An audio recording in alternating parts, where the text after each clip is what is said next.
Okay, so is everyone ready to lean into phase 2 of the retreat? Yes. Ready to rock? Yes. So, which is really all going to be about how to live an awakened life. So, you've all discovered, to a significant degree, of course there are degrees of depth, but from everything that everyone has shared the last few days, it is evident that everyone is discovering what awakening is. Right? What the revelation of your true nature of awakening is. Right? Am I right? Yes. Yeah. So, of course, the next big question is, well, once I've discovered who I am, even though one can't name or define that, maybe a better way to put it is, once you've discovered who you are not, right, then how do you actually live as a walking, talking, hopefully functional human being without having to go back to the presumption of who you believed you were before you awakened? You see? So usually what happens when people would come to see an awakened teacher or come on a retreat like this, do a long silent meditation retreat, if you have a sincere intention, there will be an awakening of some kind will occur if you give yourself to the practice and to the teacher's instruction, if you make yourself available, as we've been saying. You know, it will dawn upon you in some shape or form, to some degree, that who you really are is not the separate inside self personality with its endless stories and dramas and preoccupations. So it's through this kind of engagement, spiritual practice, that one can experience an awakening, an expansion of being, a movement from a state of fundamental separateness, self-contraction, into a disposition of freedom, of ease, of love, of letting everything be. But then usually what happens, either as soon as one would open one's eyes and start walking and talking again, or especially once one would go back to one's apparently personal life, and I'm saying apparently, you see, because you have to put all of that into question. But when we go back to our daily routine, to our work, to our children, to our family, that's what I'm talking about. Because when you're on retreat, you've stepped out of all of that, right? You've stepped out of your life and your responsibilities. So usually what happens is, when one would go back, is that one consciously and unconsciously falls back into this presumption of being Jew, of Julie, of Paul, of Pedro, you see. But there's a bit more brightness, there's a bit more lightness, there's a bit more understanding, but usually the center of gravity just falls back to the separate personal I. And part of the reason for that, of course, is because the momentum of conditioning, right, of habitual conditioning, of patterning, is very, very strong, right? So this is going to happen. It's part of the process. But another reason why it's very common, and often spiritual aspirants or students somewhat feel helpless, is because often the spiritual teaching doesn't address and doesn't give clear instructions and guidelines about how to live your awakening. You see? Because you can have a teacher who's saying to you, just be, just stay in pure being. Right? And that's a lot easier to do when you're sitting still doing nothing for 10 days, isn't it? But then what about when you get back to your life and you've got to deal with people and the world and the 6th great extinction event and all the rest of it? And because there's often no clear instruction about that, people often relate to their spiritual self as kind of this place, this peace I find when I meditate, or when I chant, or when I pray. There can be different forms. And then there's the rest of my life. There's often this kind of duality or split between my spiritual life and my daily life. Have any of you struggled with this? Yes. Yeah. Everyone does. So what we're going to be going into in the second half is really to share with you everything not everything, because that would take longer than 5 days, but everything that's most essential that I and Cynthia have learned about how to live an awakened life, to make it real, to realize it.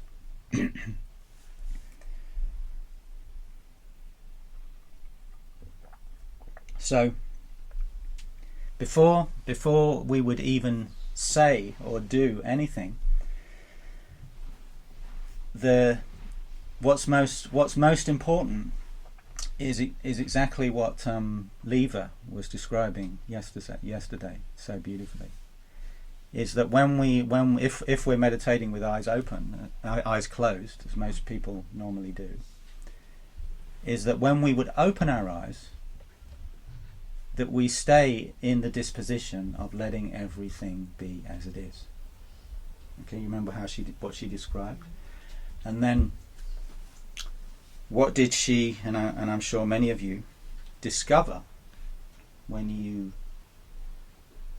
stay rested in that empty, full radiance, let's say? You don't fall back into thinking about your life, your problems, I like this, I don't like that. Right? What do you discover? It's something that I like to call wide open wonder. Wide open wonder. And this also relates very much to the dialogue we were having with Jonathan last night, which is that as we free ourselves from habitual identification with the content, right, all the psychological content of thought, of feeling, of me, right, as we free ourselves from identification, we start to free ourselves from experience. So what I mean by that is we're still experiencing, right? We're experiencing now, right? Sensation, perception, thought, feeling, right? But there's a freedom from identification with experience. You want to understand?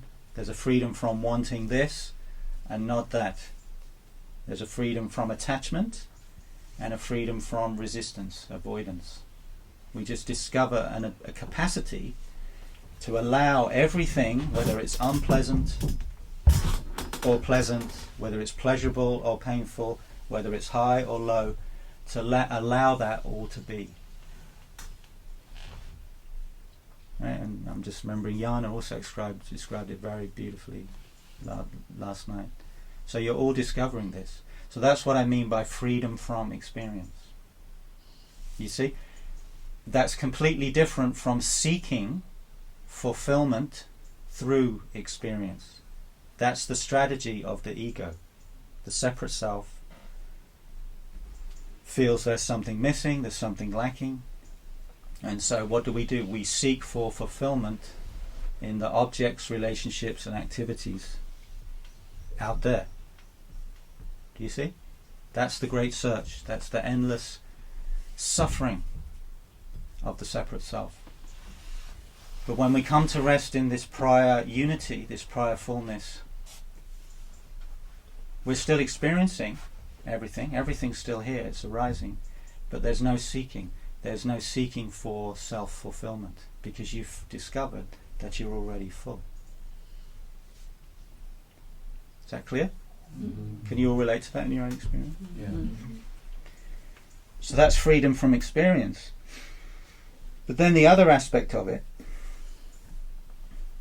which is also very profound, and that's what I want to go into a bit more today, is freedom from knowledge, freedom from knowing, and freedom from the need to know, to be able to function and be a living, breathing, and perhaps even very creative human being. Okay? So this is what I like to call wide open wonder. So I'm just going to read a little bit from the Fire of the Heart about this as an introduction.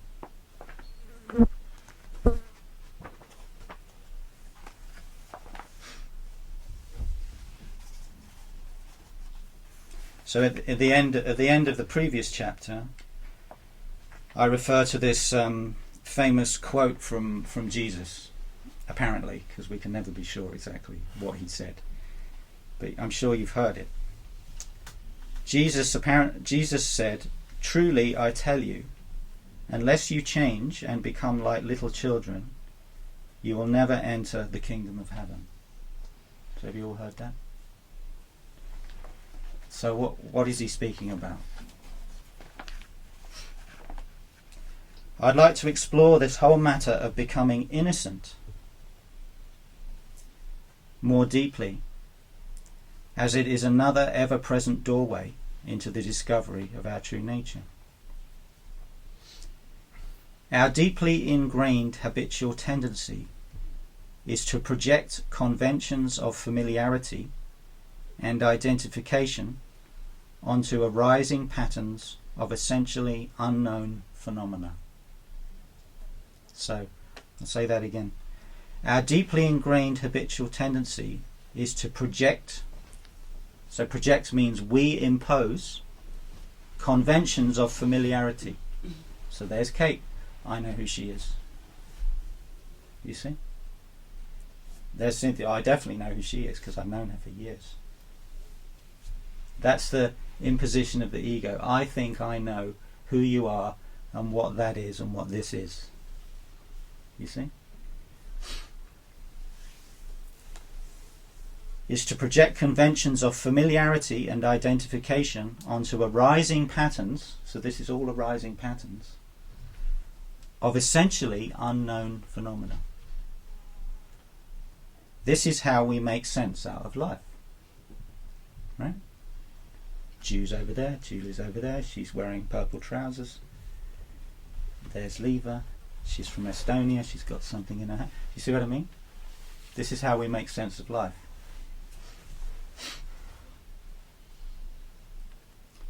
Of course, a degree of familiarity is needed to function as a human being in this world, right? So, I know that's Kate there. Right? If there was no familiarity, I'd be like, she would just be unknown phenomena to me.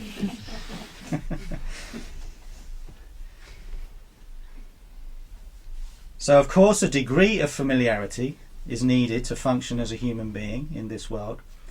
But by making sense out of life in this way, we also tend to define it within the conditions of our past knowledge and past experience. You get the point? So one way to define what mind is the representation of the past onto present experience. Right? The mind is always made of the past. It's all of our past ideas, presumptions about who he is, who she is, what this is, what that is. Do you see? So the mind is a superimposition, if you like, on what is.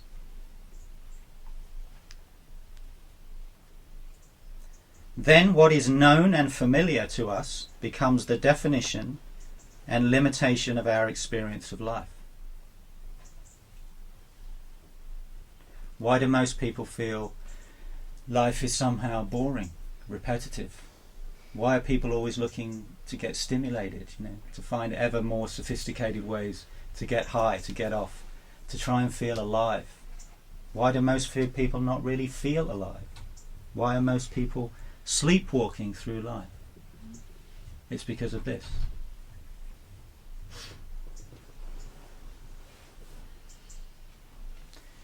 We tend to eat, sleep, work and play like robots, sleepwalking through life and spinning like tops. Do you know what a top is? When it's just spinning round and round.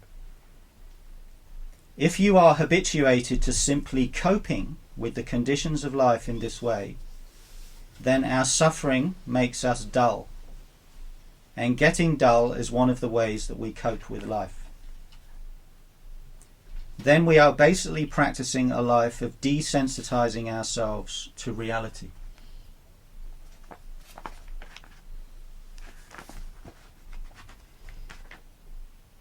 Trapped in the seeker's mind that desperately seeks a little consolation and pleasure wherever it can be found, we settle for grinding out our life while locked into our unquestioned assumptions.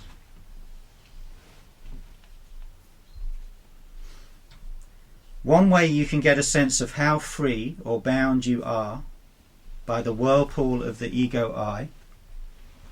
So this is a simple metaphor. So Cynthia's going to go very deeply into the nature of the ego in the next couple of days. But for now, a simple metaphor is that consciousness, your true self, is the ocean. Right? And the ego is like a whirlpool that appears in the ocean that you identify with. You see? And then you presume that I am in here and everything else is not me. You see?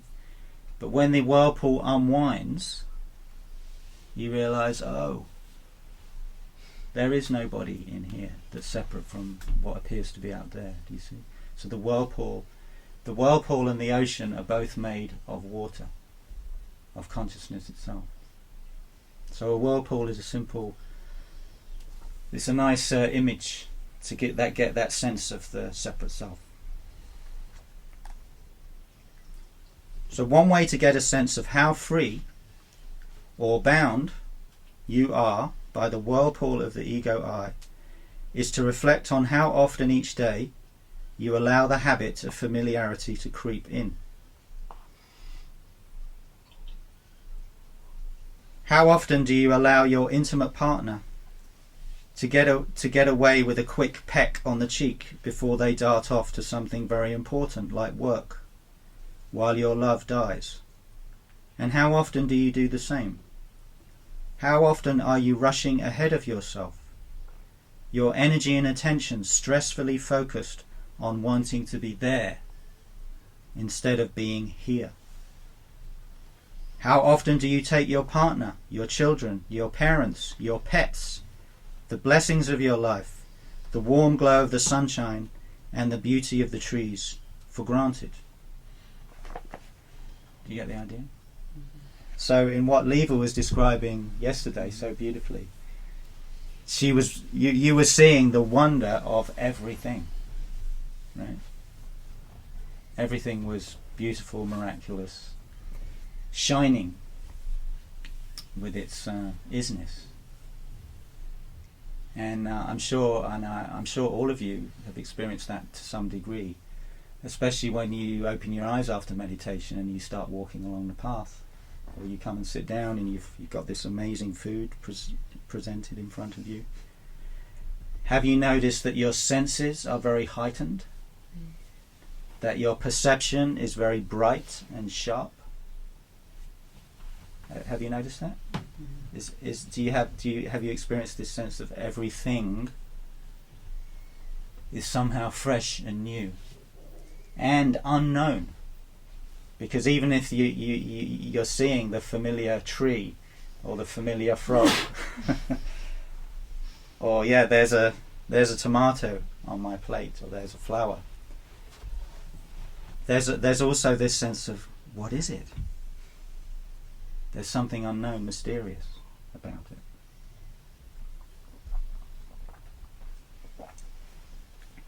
I was giving this a similar teaching to this on my course the other day, and one of the students, he said, "Oh yeah, I love this teaching of the ground of wow." Yeah.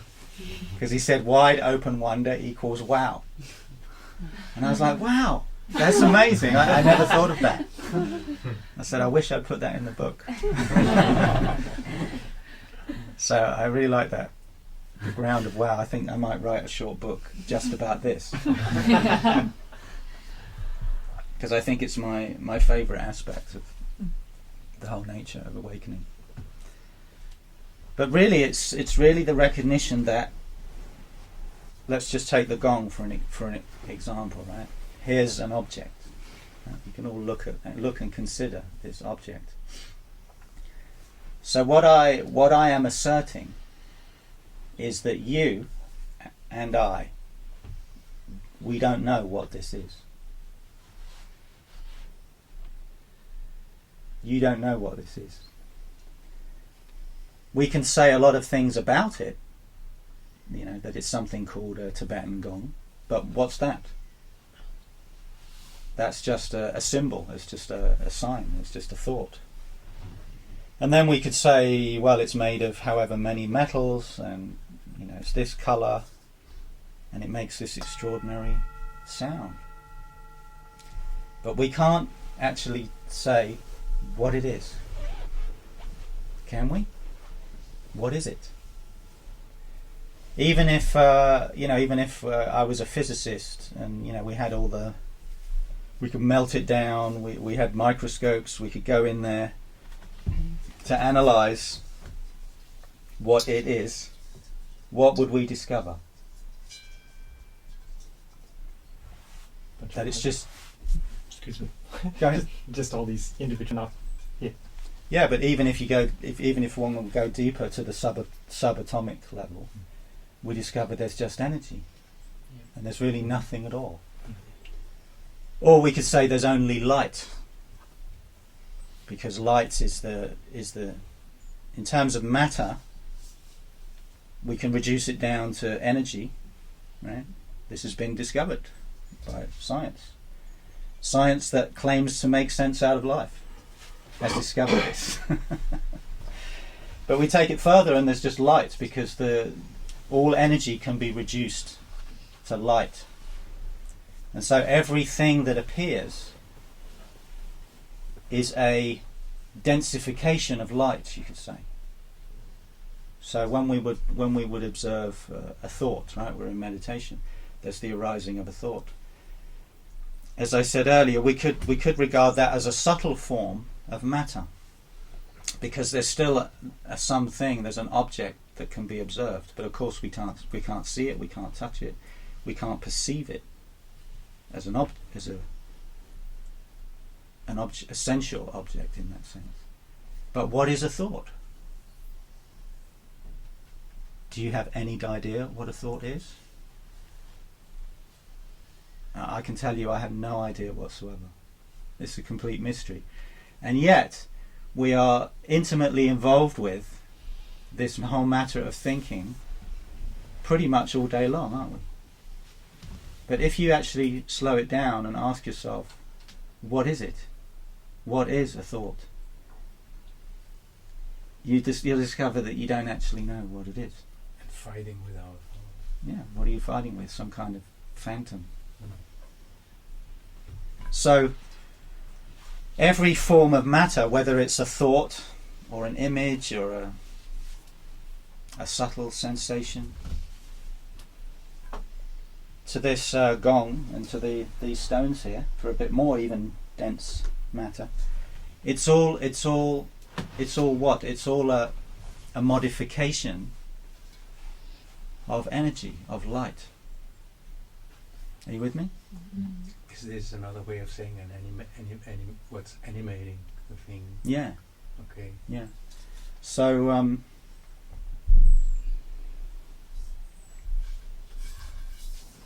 because usually when we're just living within the fog the fog of familiarity. You know, we're just living in the mind, and we're like, oh yeah, where's it gone? And there's a tree, and oh, she's wearing yellow, green, and red and black socks. And oh, I know who she is, and she is. You see what I mean?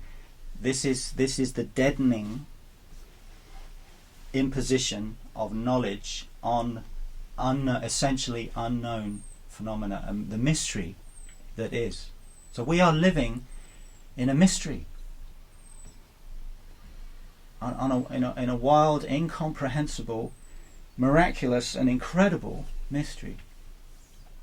We don't even know why we are what we are, do we? Why are you what you are?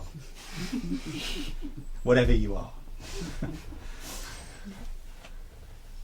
Why are you here? Why are you here? Who are you? We don't have any idea, do we?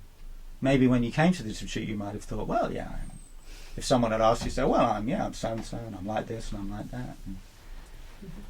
And life, life's kind of like, it's about this, and it's about that. And why am I here? Well, I'm here to do this, and get that, and experience that. But do you see, the more you give yourself to this awakening process, like you all are, it all starts to fall apart. And you don't know who you are, you don't know why you're here, and you don't know what the purpose of it all is. And you're happy. Notice that? Because the presumption is, getting back to the dialogue with Jonathan, the presumption that is that, well, if I don't know who I am, if I don't know what everything is, if I don't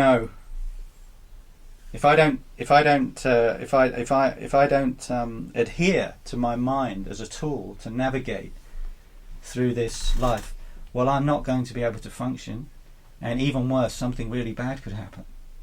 You know, I might fall apart, things might fall apart, you see. And so there's fear. There's fear of what? Of what we cannot know. So from one point of view,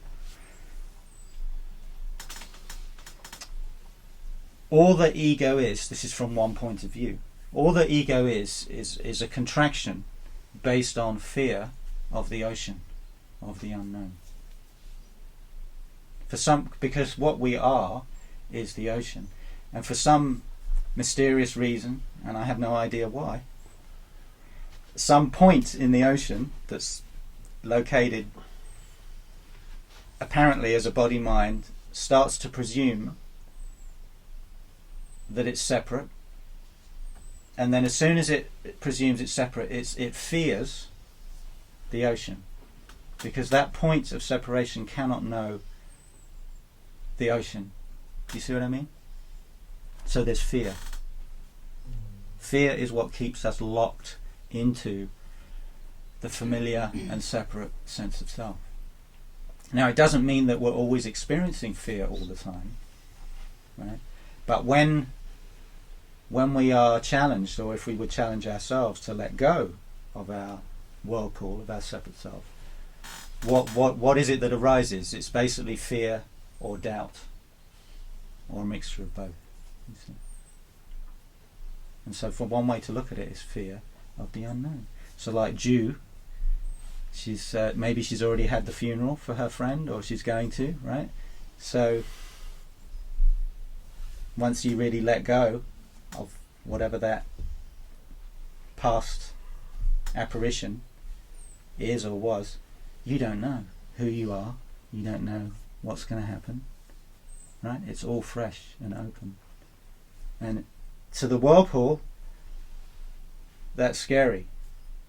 But to your true self, how could you want anything else? Do you see? Does it make sense?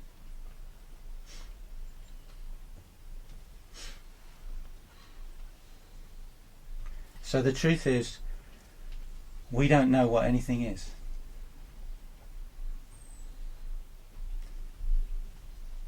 There are no human beings that have ever lived that have ever known what anything is. Isn't that amazing?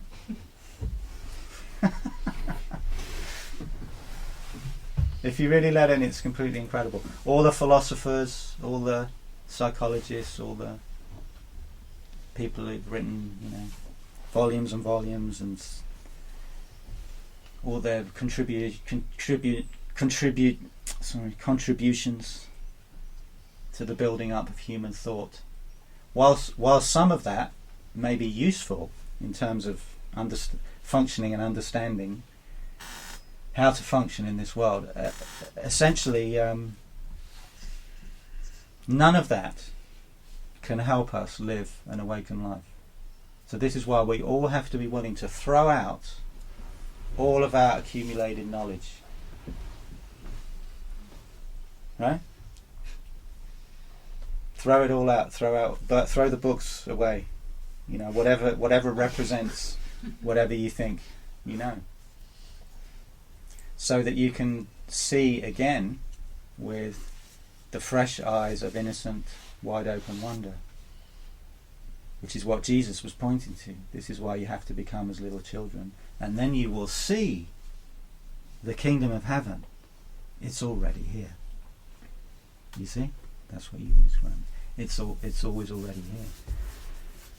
And why is this so important? Because the usual spiritual orientation or disposition is that, and this is also an inheritance from our Western Christianized culture, whether we think we're Christians or not, it's part of our inheritance, is that the divine is not here.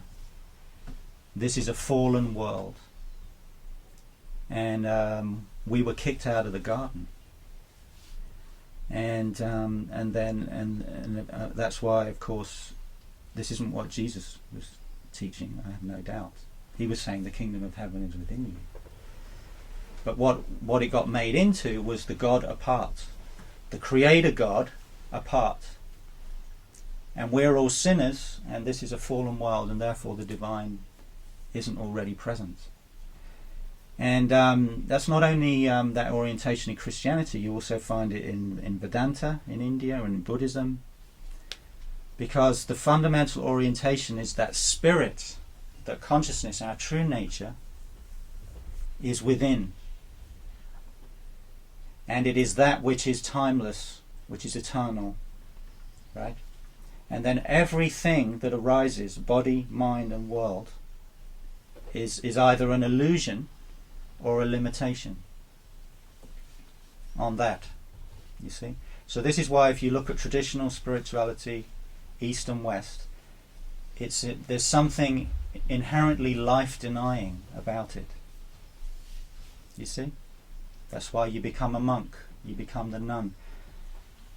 You don't touch money, you definitely don't want to engage in sex, right? Why? Because you don't want to get entangled, you don't want to get attached, you don't want to get involved with body, mind and world.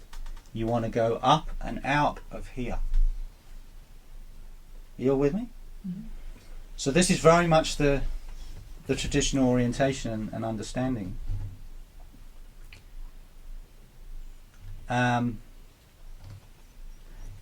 But we're interested in something much more inclusive, aren't we? Aren't we? Yeah. Mm-hmm. Yeah. So this is the beginning. What I'm sharing with you in terms of this recognition, insight into wide open wonder, it's really the beginning. Because it's the recognition that the body, mind, world, the play of form, this is all the dance of the divine. We're in the garden. We never left. We were never kicked out of the garden. It's here. You see? And then we will not use our meditation as a path of escape. You see? And simply to rest in freedom from.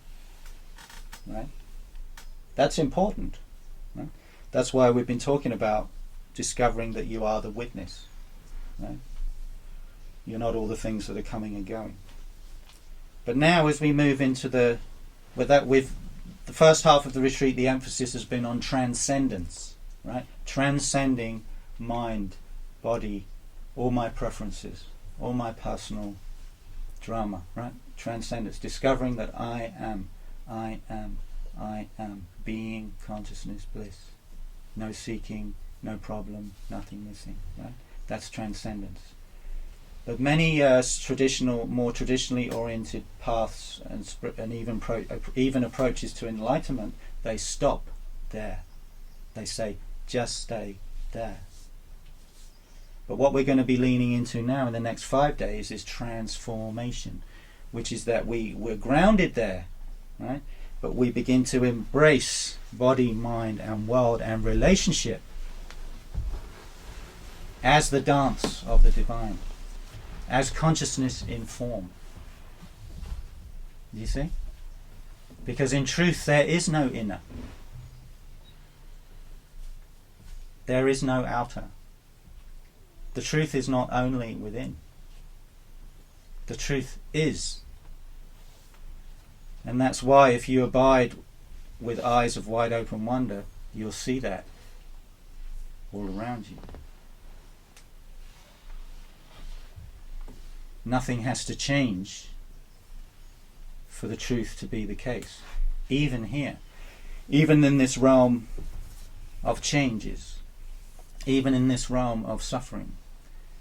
Right? Because we're in a realm of polarities. Up and down. Hot and cold. Man and woman. Very important.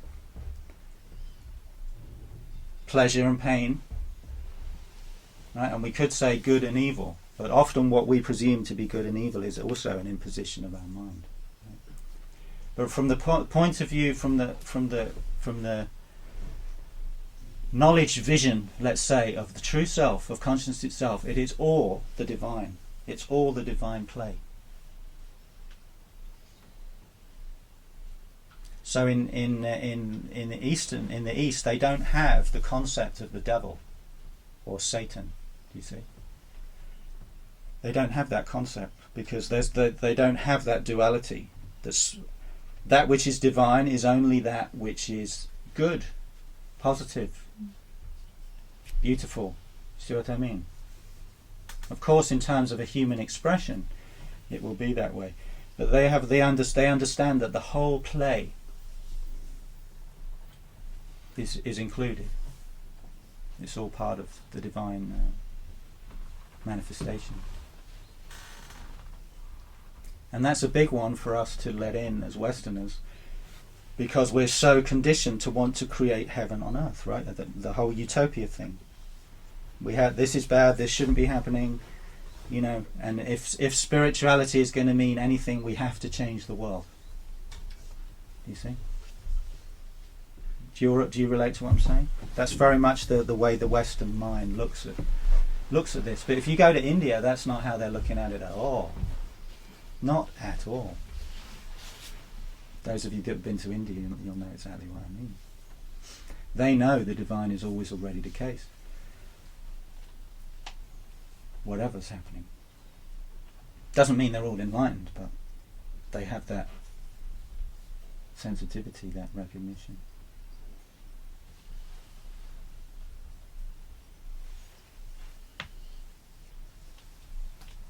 So there's so if who you are as an I, and hopefully this is what you've discovered, if who you are is not a separate inside subject, then who are you? Because that means when you open your eyes, and when you open up to this field of perceptions and sensations, you do not presume I am in here and these perceptions and sensations are not me. You with me? Yeah. So let me ask you a question directly to illustrate this. So you're all aware right now of sensations and perceptions, right?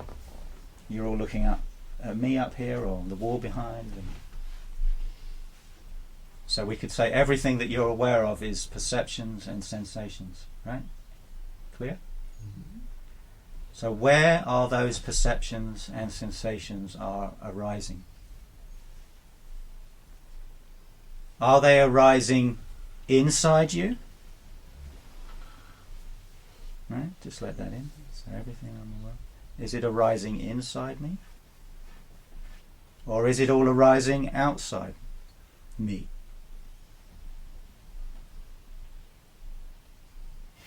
Or is it something else? So how many people think it's something else? I think it's an interplay of these things. Right, because it's not possible to have a sensation or a perception without consciousness being there to perceive it. Right? So your awareness of the world at this moment, of everything that's arising, it's not only occurring outside of you. Right? How could that be the case? You are at least a perceiver. We would all agree on that. Right? But if you say that the perceptions and sensations are only arising inside me, right? Well, that would also place a certain limitation on it, because you would be saying that they all arise inside, right, and not outside. So this is going back to what I said earlier, that the consciousness that you are right now, even now, is not inside or outside. The reason we tend to presume it's inside is because we're identified with the body. And we presume that I am inside my skin. That's the presumption that you need to question. You I right? would say to your question, I agree. I see the duality. It's true. I don't know. Huh? I don't know. I can't answer your question. No, but, well- but I would like to know. Yeah. Well, that's why I said, is it something else? Because Oh, that's something. Okay. even though I could describe it to you, which I just attempted to do, it's not anything the mind can understand or grasp, because the mind can only understand or grasp through categories of subject versus object. Do you see? Mm-hmm. But that which we are transcends subject and object. Subject and object are two sides of one coin, right? But when we really look very directly, they collapse. You see, because all there is. You get it? Just stay with it in your own direct experience right now. All there is. Before you impose a thought, before you have any idea, outside, inside, everything just is. And you are that.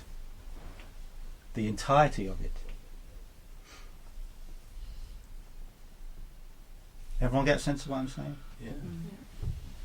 So you could say it's a journey from presuming that I am a separate subjective inside self, the whirlpool,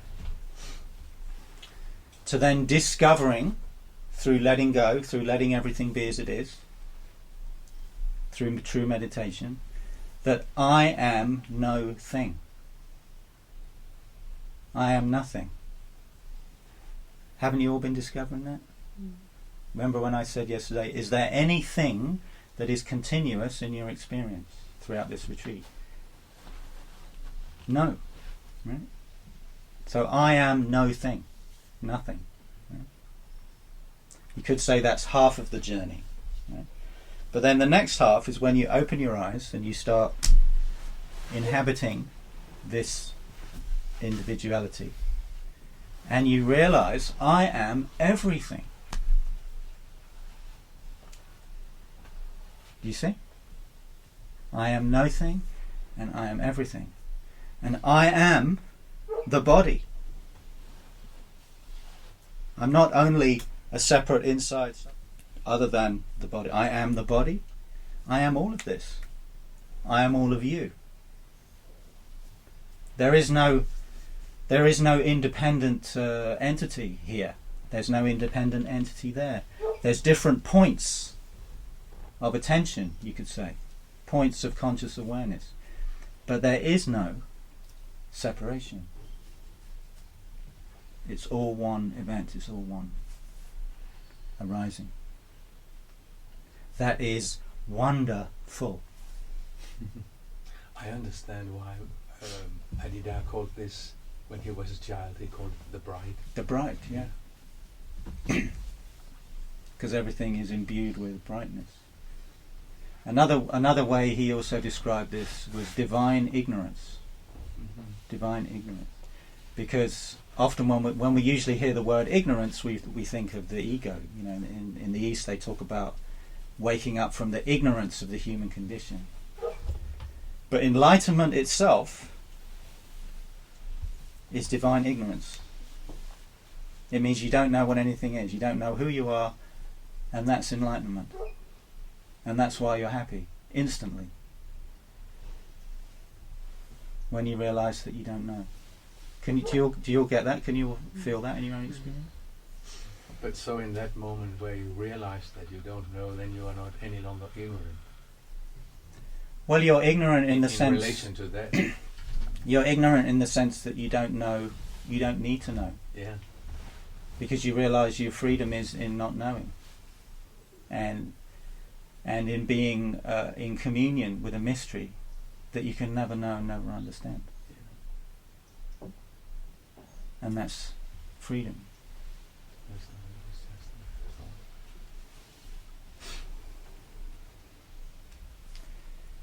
All right, so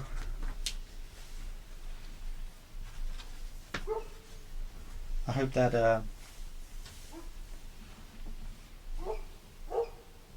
helps you all to begin leaning in. So you could say the posture of true meditation, you could say, it's one way to look at it, it's a leaning back, you see, because you're leaning out of body, mind and world, right? You're discovering that that's prior to everything. You with me? But now, so we're still going to be meditating because that's the ground. That's the ground of liberated awareness. But now we're going to start leaning in to our individuality, to our embodiment. And part of our embodiment is we've got this thing called a throat and a mouth, and we're obviously built to communicate. So how does this instrument become an instrument of the divine reality instead of the whirlpool? How does this become an instrument of the ocean coming through a point of consciousness here, a point of consciousness there, a point of consciousness there?